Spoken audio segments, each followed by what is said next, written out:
రంగయ్య రంగయ్య అబ్బాయి వచ్చాడా? ఇంకా లేదండి. వస్తాడు. ఈ పుస్తకాలు తీసుకెళ్ళి బల్ల మీద బారే. అయ్యగారు ఏమిట్రా? మీ కోటు. ఓ ఇదా, తీసుకెళ్ళు. అన్నట్లు అరే కారు చెట్టులో పాడేసి డ్రైవర్ చక్కగా పోతాడేమో, పనుంది ఉండమన్నానని చెప్పు. మీకోసం ఆఫీస్ లో ఎంకాయ వచ్చాదండి. ఎంకాయ లేదు డొంకాయ లేదు, నాకు బోర్డు పని ఉంది, రేపు రమ్మని చెప్పు. భూమి సెషన్ చొక్కనేదండి ఆడి బాబండి ఎంకాయ. ఓ అవునా, అలాగా. అయితే గుమస్తా గారు ఇంటికి వెళ్ళిపోయారు. పీటర్ గారికి పాపం ఒంట్లో బాగోలేదని 2 మాటలు చెప్పి జాగ్రత్తగా పంపించేయి.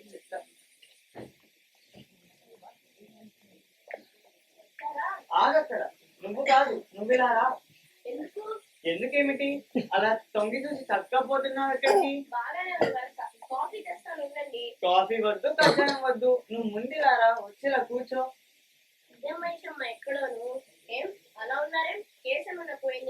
కేసు కాదు, కీర్తి ప్రతిష్టలు గంగపాలయ్యాయి. అదా చేసుకున్న కర్మ. 20 ఏళ్ల క్రితం చెప్పాను, కొడుకు పుట్టాడని మరీ సంబరపడికే, ముందుంది ముసల పండగ అని. ఏం చేస్తాడు?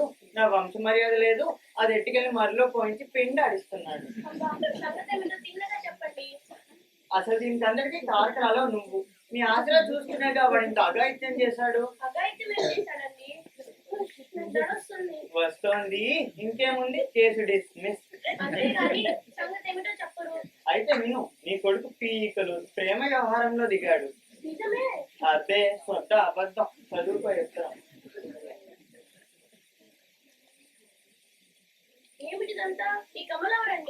రావణాసుడి కూతురు. ఎవరైతే మనవాడికి నెత్తి మీద దేవత. ఆ దేవత అందం చూసి మనవాడు జడుచుకున్నాడట. జడుచుకుని వెనకాలే పడ్డాడట. పడి గాలికి కొట్టినట్టు ప్రేమించాడట.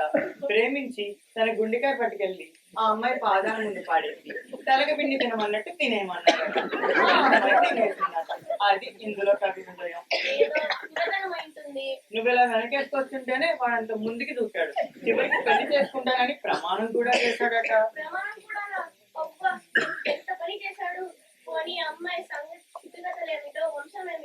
ఏం అక్కర్లేదు, నేను ఆ పెళ్లికి ఎంత మాత్రం అంగీకరించను. మీ మాట నేను ఎప్పుడైనా కాదన్నానా? కానీ సుందరం సంగతి మీకు తెలుసు కదండి. వాడు ససేమిరా అంటే నేను ససేమిరా అంటాను. అబ్బాయి అర్ధాంతరంగా వ్యవహరించి వంశ మర్యాద మంటగలుపుతుంటే చూస్తూ ఊరుకోవడానికి నేనేం చేతకాని వాడిని కాదు. నేను ఇంట్లో ఉన్నంత కాలం నా మాటే జరిగి తీరాలి. నేను సుందరానికి అన్ని విధాల యోగ్యమైన మరో సంబంధం నిశ్చయం చేసుకొచ్చాను.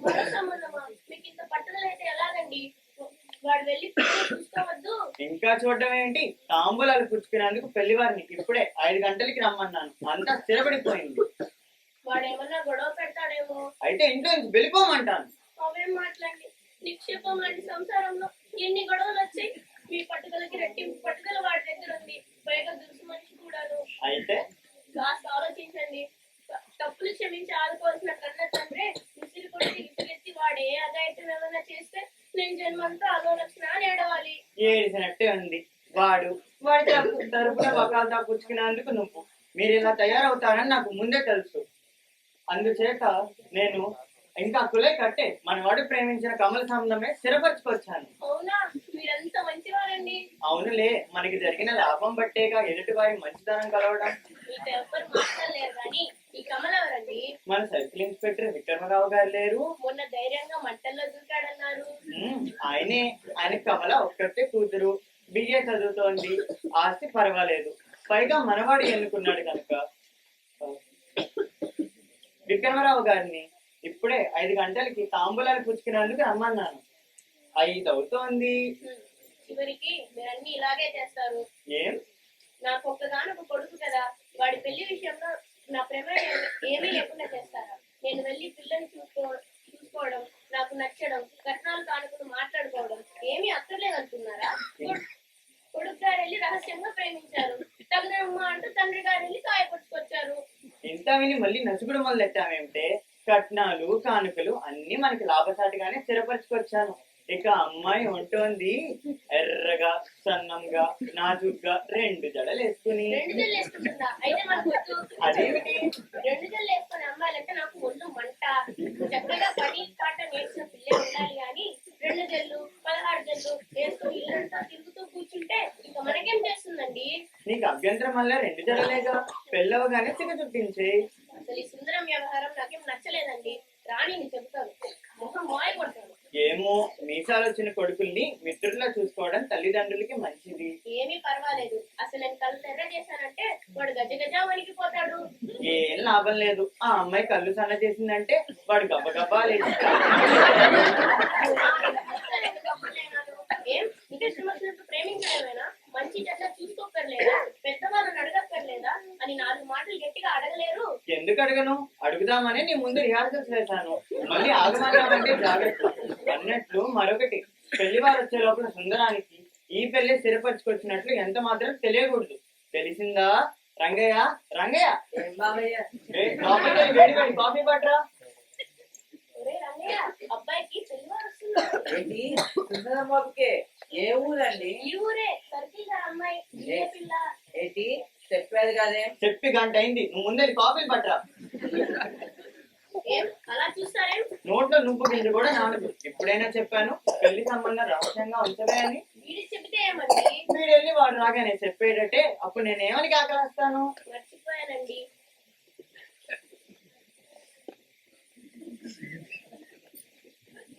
రంగయ్య, నేను ఈ పెళ్లి స్థిరపరచుకొచ్చినట్లు సుందరానికి ఎంత మాత్రం తెలియకూడదు. అదేంటండి పెళ్లి ఖాయమైందన్నారుగా? అయ్యిందనుకో. అయితే ఇంకేంటండి, అబ్బాయి గారి కోసం గుమ్మంలో కాతాను. ఆగని ఒక కుక్కలో చెప్తాను, నవ్వుతాను నా బాబుని ఎత్తుకు తీసుకొస్తాను. బాగుంది. వీడు బజార్కి వెళ్ళామన్నా తావాలిటే. అన్ని పొద్దున్నే తెచ్చాడు. రంగయ్య, నువ్వు బజార్కి వెళ్ళి గమాక్సిన్ పట్టరా. విషయంరా, బొద్దింకలు నల్లులు అవి చావడానికి. ఓహో అదా అండి గమాక్సింగ్. ఇప్పుడు ఎందుకండి ఇది? ఎందుకేమిటి? బీరువాళ్ళ నిండా పురుగులు చేరి పుస్తకాలు తగలేస్తున్నాయి. ఎప్పటికప్పుడే చెప్తామని మర్చిపోతున్నాను. నువ్వు వెళ్ళి తీసుకురా. త్వరగా రా. త్వరగా రారా రంగయ్య, పెళ్లివారు వస్తున్నారు. ఒకరినొకరు బాగా అర్థం చేసుకున్నాం, మనసారా ప్రేమించుకున్నాం. చాలేదు, నీకు కూడా మర్చిపోయింది ఏమిటి? ఎవరైనా వింటే నవ్వుతారనే లేదు. నీ మొహం, నేను చదువుతుంది ఉత్తరం. అంతేనా? అదిగో సుందరం వచ్చినట్టున్నాడు. నువ్వు వెళ్ళి అక్కడ కూర్చో, నేను ఇక్కడ కూర్చుంటాను. వాడు రాగానే ఇద్దరం కోపంతో మొట్టమొదలాడిపోతున్నాడు. మరీ గట్టిగా కేక పెట్టకండి, వాడు అసలే దించి మనిషి. స్నేహమేరా జీవితం, స్నేహమేరా. సుందరం, సుందరం, నువ్వు అవకాశం ఇస్తే 2 మాటలు మాట్లాడతాను. అదేమిటన్నా అలా అంటున్నారు? మా ఇద్దరు అవసరం నీకు ఇంక అనవసరమైన తేల్చేసావు కనుక. నేనా? అక్షరాల నువ్వే. తల్లిదండ్రులకి కొడుకు మీద ఎన్ని ఆశలుంటాయో, ఎంత మమకారం ఉంటుందో తండ్రి అయ్యేదాకా ఏ కొడుక్కి తెలిసి రాదు. ఏమైందిరా? ఏమిటమ్మా ఇది? ఏమిటమ్మా ఇది? అది కాదురా మరి. నేను అడిగింది నిన్ను. నిజం చెప్పగలిగే ధైర్యం ఉంటే నాకు చెప్పు. నాకు చెప్పు. అన్నా, అడిగేది అంటే నాకు అసలు అర్థం కావడం లేదు. అయినా మీకు ఇష్టం లేదండి, కష్టం కలిసి నేను ఎప్పుడు చేయలేదు. నేను ఎప్పుడు చేయలేదు. ఇప్పుడు చేసావుగా. ఇప్పుడు చేసావుగా. వీడబడ్రా, చెప్పిందే చెప్తాడు. వాడి సంగతి కాదు, నా సంగతి చూడండి. నేనేం తప్పు చేశాను? నేనే తప్పు చేశాను. ఏమిటమ్మా ఇది? అయితే నేను అడిగిన వాటికి దొంగ దగ్గర తిరగకుండా, అబద్ధం ఆడకుండా నిజం చెప్తావా? చెబుతాను. ఈ వంశ విస్తరణ విషయంలో స్వాతంత్రంగా నిరంకుశంగా వ్యవహరించడానికి నీ ఒక్కడికి పూర్తి హక్కు ఉందా? ఉందా? లేదు. లేదు.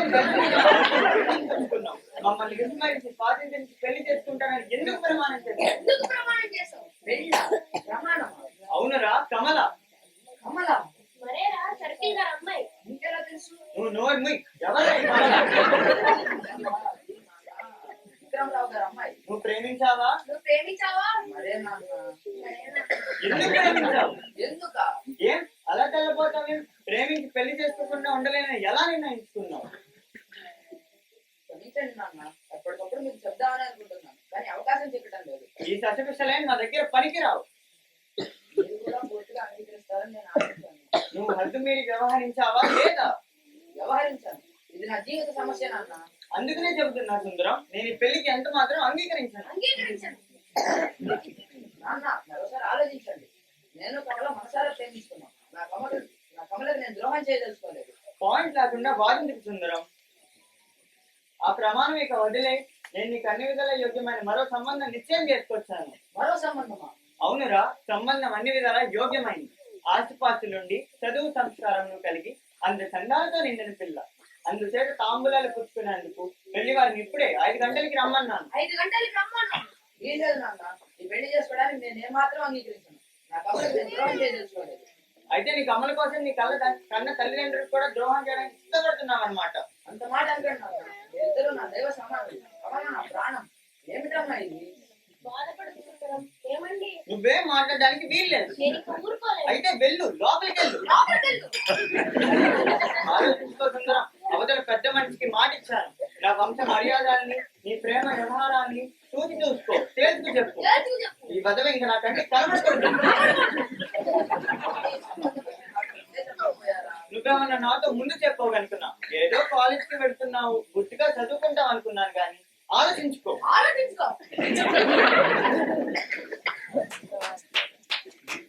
చివరికి అలా అయింది నా బతుకు. వచ్చాదా బాబయ్య? విషం అండి. విషమా? అయ్యగారికి పని లేకపోతే సరే, బజార్కి వెళ్ళి పురుగుల విషయం నమ్మన్నారు. అది సరే కానీ ఇంకా ఎలా కూర్చున్నారే? ఏం చేయమంటావు రంగయ్య? అదేంటండి, పెళ్ళాలు వస్తుంటే పెళ్లి కొడుకు ఎలా ఉండాలి? క్లాస్ హోగి చేసుకొని వాళ్ళ రేట్ నమ్మదంగా ఉండాలి. ఇదండి నేనంటే నీకు కూడా అంత వేళ పడవ రంగయ్య. అబ్బా, ఈ సిగ్గు చెట్టబడ చదువుకున్న సామాన్యమే కదండి బాబయ్య. ఇంక నీ సైకిల్ కి ఇదే పని లేకపోయినా ఇబ్బంది లేదు. రంగయ్య, ఆటలు కట్టిపెట్టి లోపలికి వెళ్ళు.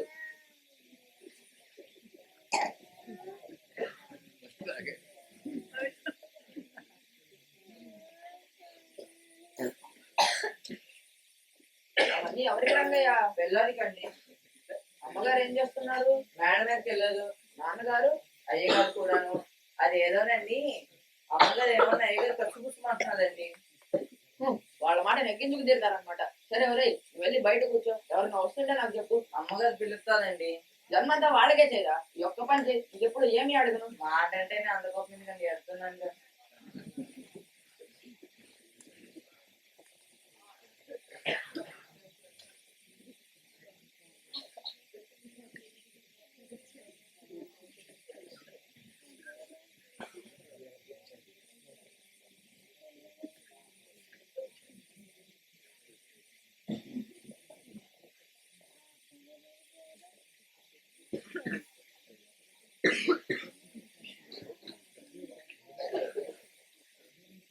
బాబయ్య,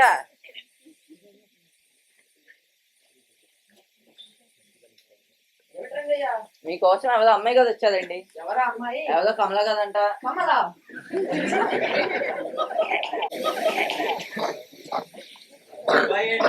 ఇప్పుడే ఎవరో అమ్మాయి కదా ఇంట్లోకి వెళ్ళలేదండి. అమ్మాయా?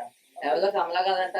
కోడలు పిల్లే చూసారా? మామగారి కంటే 4 ఆకులు ఎక్కువే చదివింది కోడలు. ఏంటి? ఈవిడే నా పెళ్లి కూతురు. సమయానికి వచ్చి స్వారస్యం కాస్త చెడగొట్టింది. అలా నోరు తాళేసుకుని చూడకపోతే అత్రే అక్కడి నుంచి తీసేయకూడదు. నలుగురు వచ్చినప్పుడు అడ్డంగా పెట్టద్దని చెప్పాను కదా. జగన్నాథం గారు అదిగో పెళ్లి వారు వచ్చినట్టున్నారు. సమయానికి హాల్లో ఒక్కడే ఉండడు. లోపలికి తీసుకురండి.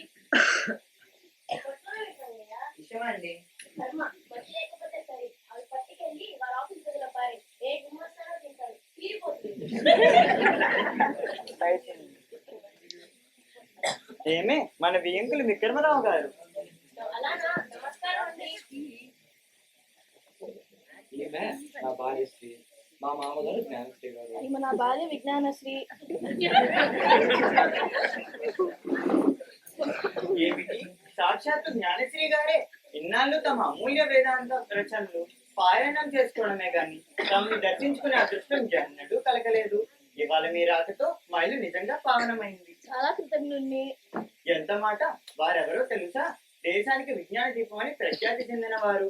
అలానే వేదాంత పరిజ్ఞానంలో అద్వితీయులు అనిపించుకున్నవారు. అలానా? మన సుందరం ఎంత అదృష్టవంతుడండి.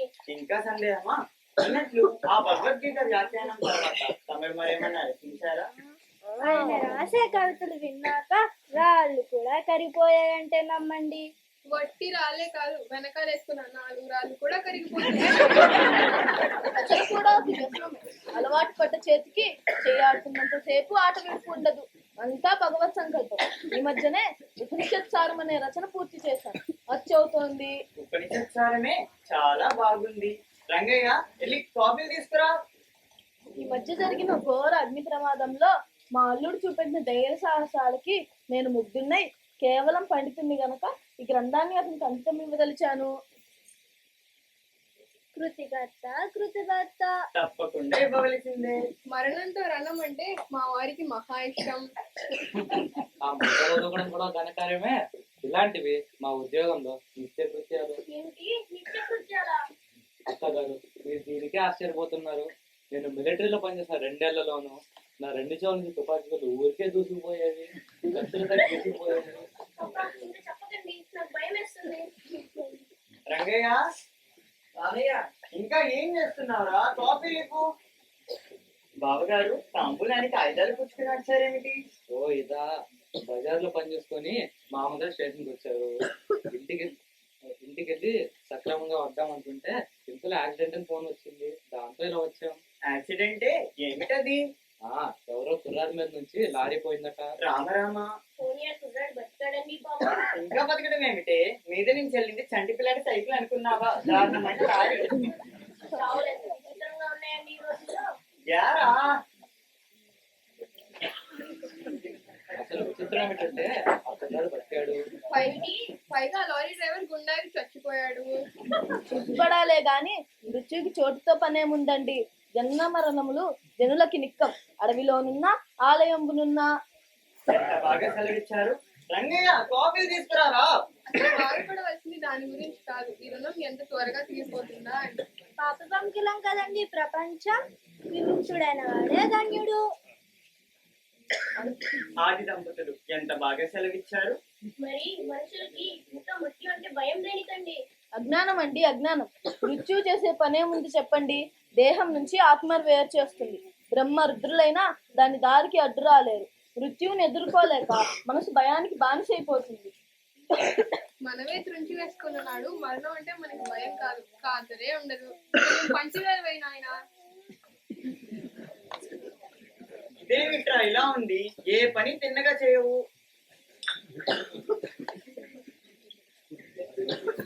అసలు మృత్యు గురించి మేమంతా ఆలోచించలేదు కానీ స్వతహాగా మృత్యు అంటే మనకి తెగ నిర్లక్ష్యం.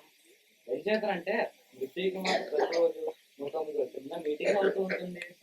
మరణం కూడా మల్లుడంటే భయమే. వీళ్ళు తిరిగి పారిపోవాల్సిందే. యోధులకి ఆ ధిక్కారం ఉగ్గుపాలతో వస్తుంది. నాకు మృత్యు అంటే మహా నిర్లక్ష్యం సుమండి. నిండైన జీవితాన్ని అనుభవించేస్తాను. ఫలితం గురించి నేను ఎన్నడూ ఆశించాను. చాలా బాగుంది. కర్మణ్య వాధికారస్య మా ఫలేషు కదాచన. చిత్తం. ఇంకా నాకు కావాల్సిందేముంది చెప్పండి. నీకు నచ్చినప్పుడు రాని మృత్యువుకి కాలదోషం లేని నోటీస్ ఇచ్చేసి కూర్చున్నాను. అసలు ఇప్పుడు అబ్బాయికి అన్ని విధాల సంబంధం వచ్చిందా? నాకు ఇక ఏమీ లేదు. ముత్తేదుగా మాత్రం ఈ చదువు చాలిస్తే చాలని 30 దేవతలకు మొక్కుతున్నాను అంతే. అంతేనండి. జీవిత పరమార్థం తెలిసాక దేహం ఏనాటి కానాచి దాని మీద తీపి కొరగాదు అనిపించి తీరుతుంది. శుద్ధ పామరత్వం గాని మనమెంత మన తనువెంతండి.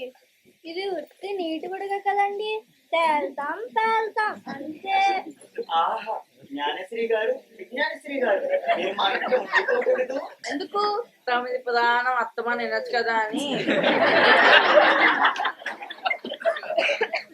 నాకేటి తెల్లని అయ్యి కదా అభిప్రాయం. మాటలకి అర్థాలు పూర్తిగా తెలవకపోయినా మొత్తం మీద సంగతి ఏంటో లాగేస్తా. అలాగే నా ప్రాణం మీద తీసుకొచ్చారు ఒకసారి.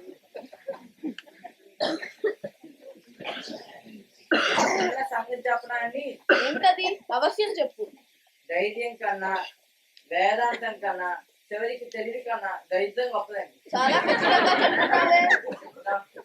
అంత ధైర్యం ఉన్నా, ఎన్ని తెలివితేటలున్నా, చివరికి ఎంత వేదాంతం తెలిసినా బతుకు మీద ఆశ మాత్రం పూర్తిగా పోదండి. దరిద్రం మాత్రం దంచుకుంటే బాబయ్య బతుకు మీద ఆశ సత్య ప్రమాణికంగా వెంటనే పోతండి. ఆరి వీడి చిక్కతరగా వీడు చెప్పిన దాంట్లో పాయింట్ ఉందండి. ఇదిగో సుందరం వచ్చాడు. వెంట వీడిని తీసుకొచ్చాము ఇంకా. అతనేనేమిటో మన కమలానాథుడు. వారెవరో తెలుసా? జ్ఞానశ్రీ గారు, మీ మామగారికి మామగారు. సుప్రీం కోర్ట్ అన్నమాట. నమస్కారం అండి. సంతోషించాం గాని ఇంత ఆలస్యం చేసావేంట్రా? అదా ఎవరో స్నేహితుడు వస్తేను. ఎవరొచ్చారోనో నాకు తెలుసులే. అది తెలిసింది. అయినా నాన్న మీరు ఎంత నాటకం ఆడారు. మరి ఏమనుకున్నావురా? నీ గూడు గుట్టాన్ని నా దగ్గర పనికొస్తాయా? పనికొస్తాయా? అమ్మ కూడా అలానే ఉండేటప్పటికి నేను నిజం అనుకున్నాను. చాలా బాధపడ్డాను. చూసారా, మన మాట లెక్కుంటే ఆయనకి ఎంత వస్తే అంతే. అంతే ఎంత తోస్తే అంతే ఏమన్నా సవిష్యమా? ఏమన్నా సవిష్యమా? వాడు డబ్బింగ్ ఆర్టిస్ట్ కానీ మంచి తమాషా జరిగింది. అది నేను తర్వాత చెప్తా గానీ ఇంత జరిగాక చివరికి ఏం ఆలోచించారా?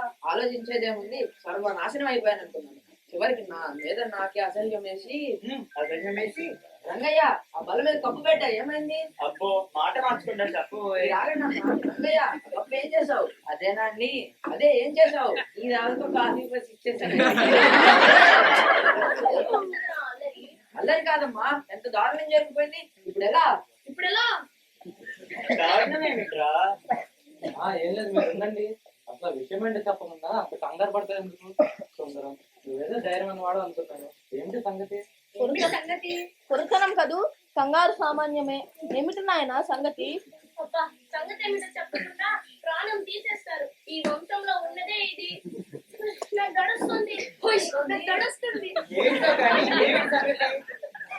ఇందాక నా మీద నాకే అసహ్యం వేసి విషయం తాగి చచ్చిపోదామని ఎందుకు తాగారా నాయన? మీరేం కంగారు పడకండి, ఈ మధ్య విషయాలేం పని చేయట్లేదు. నేను తాగంటే ఒక కప్పులో విషం వేసుకుని కాఫీ కలిపి తాగుదామనే సమయానికి కమల వచ్చింది. హడావిడిలో ఆ కప్పు నేను బల్ల మీద పెట్టి వెళ్ళిపోయాను.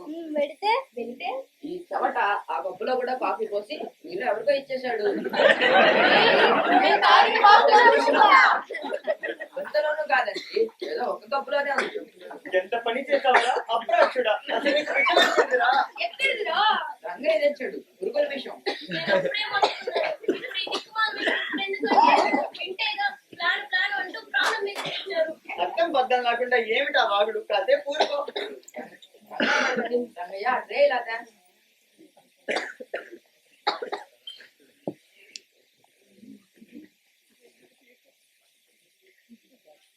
ఈ కప్పులో అడుగు తెల్లగా ఉంది. ఇదే విషయం కప్పు. ఇది ఎవరు తాగారు? ఎవరికి ఇచ్చావురా? నీ మొహం మంట. చెప్పరా? గుర్తునేదండి. అంటే కప్పు ఎలా ఇచ్చారో నాయన, ప్రాణమా మరోట? అసలు మేము రా మర్రు అంటుంటే ఇతనే బలవంతాన్ని లాక్కొచ్చాడు. నా ప్రాణం పోతుంది, నా ప్రాణం. ఆ విషయం కాఫీ మీకు ఇస్తుందని ఎక్కడుంది? ఏమో, ఎవరి పన్నం పోతుంది అంటే. ఏ రంగయ్య, ఆ విషయం కాఫీ ఎవరికి ఇచ్చావు? కప్పులు కూడా బద్దలు కొట్టేస్తాడు. కిందెట్టు.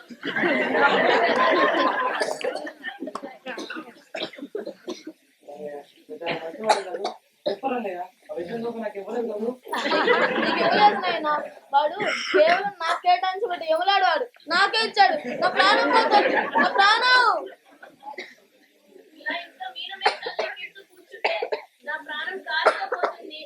ఎవరైనా డాక్టర్ని పిలవండిరా నాయన. ఉండవే, నాకేదో ఒళ్ళు తిరుగుతున్నట్టుంది. నాయనా సుందరం, నా ప్రాణం. కంగారు పడకండి అన్న, పురుగుల విషయానికి ప్రాణం అంత తొందరగా పోదు. నేను డాక్టర్ని పిలుస్తాను కదా. ఏమైతేనేం, పోవడం రూఢియేగా. ముందు డాక్టర్ని పిలవయ్యా.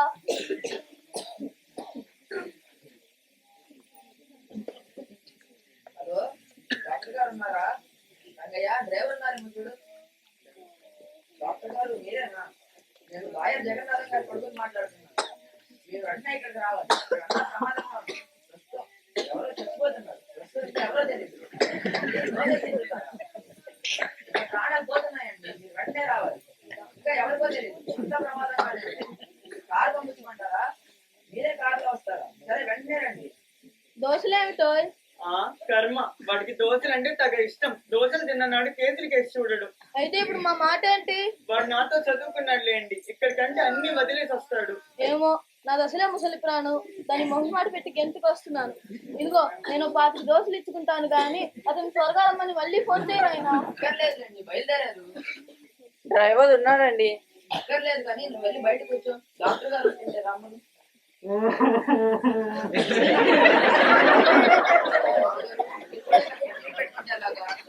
ఏం డాక్టర్, నా ప్రాణం పోతుంది.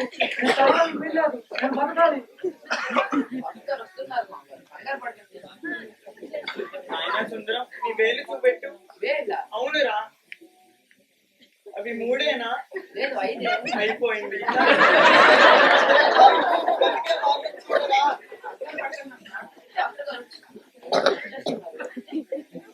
డాక్టర్ గారు వస్తున్నారు. అప్పుడే ఇన్స్పెక్టర్ గారు రావడం దాకా జరిగింది. ఏమిటో జగన్నాథన్ సంగతి? ఇన్స్పెక్టర్ గారు తాంబూలానికి వచ్చారు. ఇంకా ఏం జరగలేదు. ప్రాణం పోతోందిరా, మందయ్యరా. ఇది అలా కూర్చో.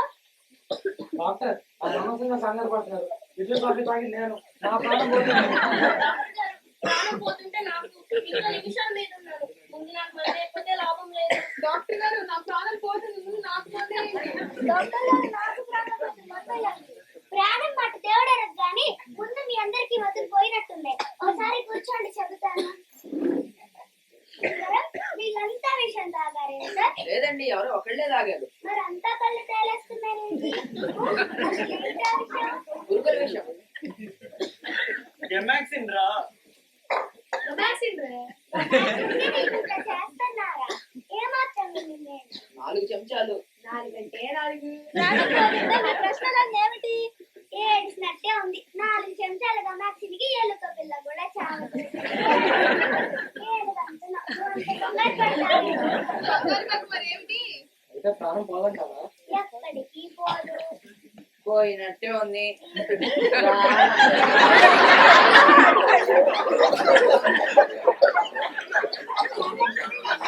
ఏం కంగారు పడకండి. చూడండి డాక్టర్ గారు, అసలే ముసలి ప్రాణం పోయిందామో అరే ఈయన పేరేమిటి? జ్ఞానశ్రీ గారు. జ్ఞానశ్రీ గారు, జ్ఞానశ్రీ గారు ఏమండో? నేను పోయి అరగంట అయింది.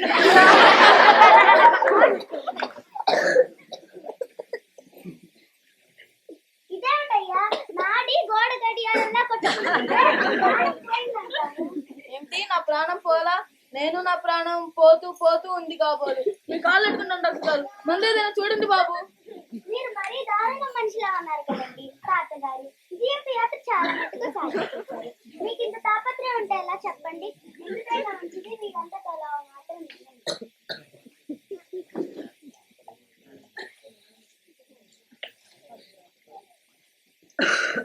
ఎందుకైనా మంచిది 4 ఇవ్వండి. అనుమానం అలా మింగితే మధుడు మస అయిపోతుంది.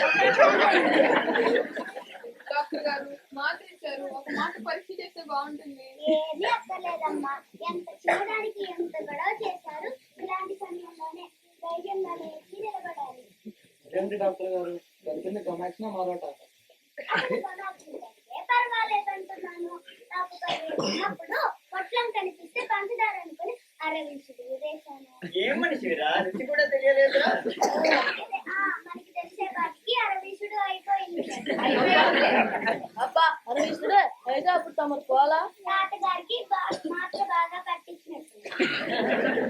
నువ్వు కూర్చోరా రంగయ్య, డాక్టర్ గారికి కాఫీ తీసుకురా. కాఫీ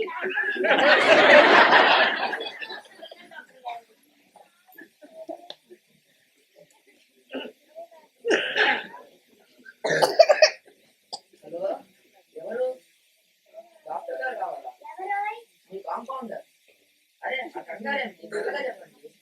ఏంటి మీకు మాకు పొట్ల దారుమనయ్యాక కాదా మైదా పిండ? మైదా పిండ? కేవలం మైదా పిండ. నేను అప్పుడే అనుకున్నాను సుమి, ఆ రుచి పురుగుల విషయం రుచిలా ఏమాత్రం లేదు. ఇది మా కాంపౌండర్కి ఎలా తెలిసింది? మీకు మాకు పొట్ల దారుమరయ్యాట. రంగయ్య అడిగిన గమాక్సులు మీ బంట్రోతు పట్టుకుపోతే రంగయ్య మైదా పిండి తెచ్చాడంట. కంగారు పొరపాటు అయి ఉంటుందండి. ఫోన్లే, రక్షించిన వాడు రంగయ్య. ఆగండి ఆగండి. మైదా పిండి మీకు వస్తే జమాకి నాకు వచ్చింది. మైదా పిండి అనుకుని తిన్న దోశలు ఇంతకు నేను తిన్న దోశల్లో గమాక్సిన్ ఉంది. ఇది చాలా సేపు అయింది. గుండె పట్టూడిపోతుంది. మీరంత కంగారు పడతారేంటి? దీనికి ఏం ప్రమాదం లేదన్నారుగా. ఎందుకు లేదయ్యా, నిక్షేపంలో ఉంది. ఉంటే మాత్రం నిదానించాలి, నిలబడాలి. మీ దగ్గర మాత్రలు ఉన్నాయిగా, సీసా చూపెట్టండి, గుప్పెడు నోట్లో పడేస్తాను. మాత్రలే లాభం లేదు, నాకు తెలుసుగా.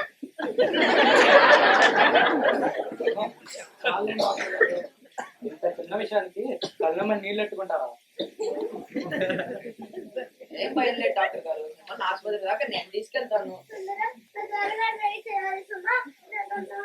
నా ప్రాణం నీకేం కాదురా, ఇంకో 6 గంటలు నిక్షేపంగా తిరిగి వస్తావు. సుందరం, డాక్టర్ని జాగ్రత్తగా తీసుకెళ్ళు. ఎంత చెబితే ఏమండి, మనకి మనో నిగ్రహం ఉండాలి, అది ముఖ్యం. మనో నిగ్రహం నాకెందుకండి, ఎవ్వరం ఉంటే చాలు. నన్ను అడిగితే ఏది అక్కర్లేదు. ఈ జీవితాలు ఒట్టి బుద్బుదాలు. పేల్తాం అందరూ వేదాంతం బాగానే చెప్పేదండి. అంతా దత్త వేదాంతమే.